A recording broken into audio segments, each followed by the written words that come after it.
Hi, Mark Jager here, jagerphoto.com. I hope you're a continuing viewer. This video is the 6th in a series I call the Profoto B1 User's Guide. This part will address the issue of flash synchronization, which is confusing to some photographers. What is front curtain and rear curtain sync?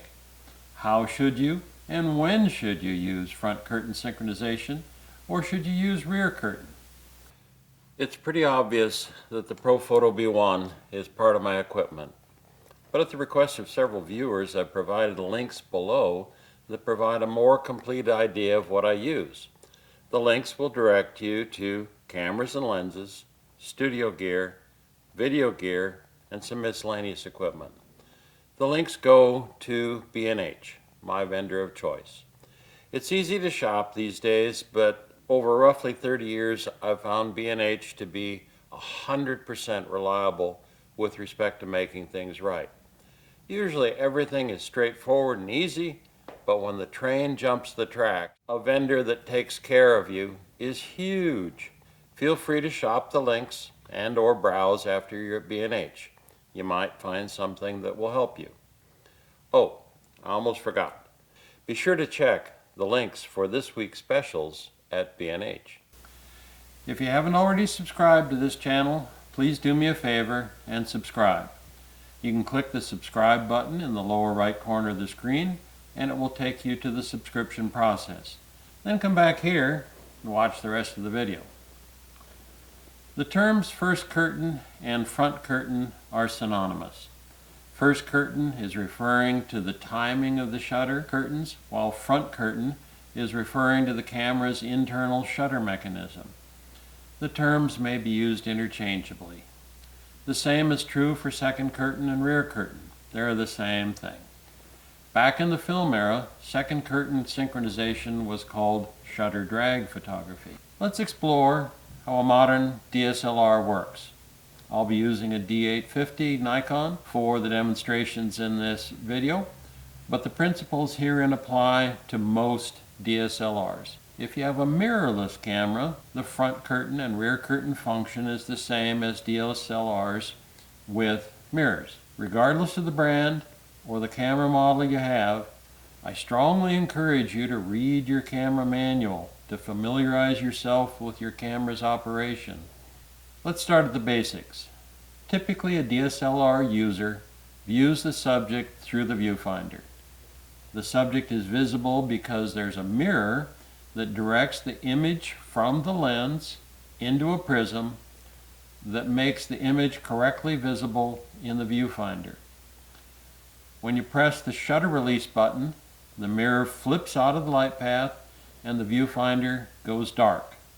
Then, almost instantly, the first curtain opens to expose the sensor. The sensor remains exposed for the shutter time and the image is recorded. Then the rear curtain closes to block the sensor. The mirror and the curtains all reset and you're ready for the next exposure. Now, the science. There are two choices for when the flash fires. It can fire just as the sensor is fully exposed to the subject, that's front curtain, or just before the rear curtain closes in front of the sensor, that's rear curtain sync. I've prepared a simple graphic representation of this process. You'll see each of the steps mentioned above in sequence. Of course, the timing in the graphic is very slow compared to your camera. The actual timing is so fast that you can't see it without a high-speed camera. But not to worry.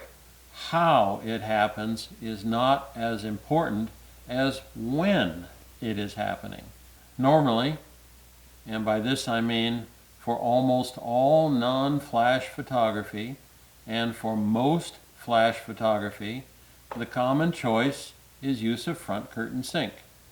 Said another way, front curtain sync works very well for photography where movement does not involve flash or where the flash photo doesn't involve movement.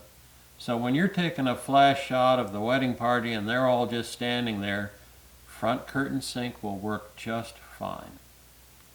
Now, why do you care? Let's imagine a car in the evening with its headlights on, driving across the field of view of the camera. Let's use a shutter speed of 1/4 second. The camera's on a tripod and will not be moving. The flash is placed near the camera on a stand or on the camera itself if you're not using a studio strobe like the Profoto B1. And it is aimed like the camera at the path the car will follow. The car is driving at 30 miles an hour, which for you science people is 44 feet per second. This means the car will move 11 feet during our 1/4 second exposure. If we use front curtain sync, the flash will fire at the beginning of the exposure and the car will move roughly 11 feet after the flash fires. This image will show a car frozen in time when the flash went off, and then a motion blurred image going 11 feet in front of the car. Now for most people, this would be a confusing image unless the car was going through the scene backwards. The headlight beams and the motion blurred image of the car are on the wrong side of the sharp image of the car. So how do we fix this? The answer is rear curtain synchronization. With rear curtain sync, the flash fires at the end of the exposure. In our car scenario, you would see the headlights and the motion blur car images behind the sharp image of the car that was illuminated and frozen by the flash. This makes sense to most people. A simple example of this that you can do in almost any space, whether you're in a studio, garage, downstairs, whatever.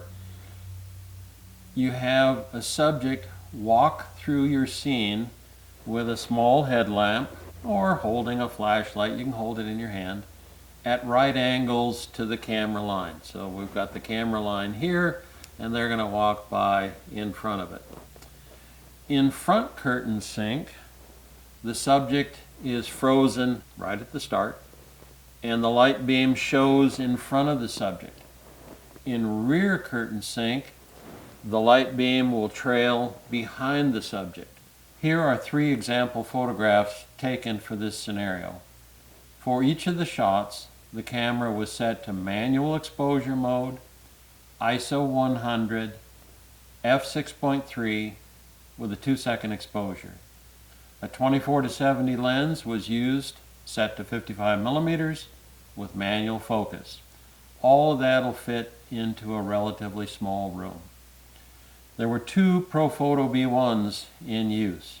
One, now I'm going to be walking this way. One was in front of the subject with a 1x4 softbox with a grid on it. This is the strobe that will fire and freeze the subject. The other Profoto B1 is behind the subject. The synchronization for this second B1 is set to off, such that the modeling light can be used to illuminate the subject, but without having that B1 fire. There were barn doors and a zoom reflector on the second B1 to control the light spill on the background coming this way, and the grid on the softbox over here also helped keep the light off the dark background. You can use any continuous non-flash light source for the illumination behind the subject. However, as I have multiple Profoto strobes, they're convenient and the modeling light is easily adjustable. The first shot you see here is the front curtain variation. You can see the headlamp light in front of the subject, basically looking funky. The next 2 shots use rear curtain sync. You can see the motion blur and headlamp light path behind the subject. The difference between the last 2 shots is the strength of the ambient light. The modeling light on the Profoto B1 behind the subject was set to proportional mode, and then I raised the intensity of the modeling light 2 stops for the last shot. The choice of front or rear curtain sync becomes an artistic choice. Where do you want the motion to show? How strong do you want the ambient light to be, as that will influence how the motion blur will appear. How do we engage all of this on our camera and flash? On Nikon cameras, the selection of synchronization is made by pressing the small lightning bolt flash symbol on the camera body. Here is a Nikon D5 in this case with aperture mode, and you press the button where the lightning bolt is here and use the rear thumb wheel, and you'll see the display over here. Right now it is off. There is front curtain sync. Here is red eye reduction. Here is red eye reduction with slow sync. Here is slow sync. Finally, rear curtain sync, and off again. Now, if you were not in aperture mode and you were, say, in manual mode, notice how the selection here is off. Front curtain with red eye reduction, rear curtain, and off. You're missing the slow sync options unless you're in aperture mode. What if you don't have the ambient light you need, or you need to capture motion over a long time? The answer for that is slow sync. Slow sync allows flash with shutter speeds as long as 30 seconds. You can slow the shutter down to increase the ambient light while maintaining your ISO and aperture choices.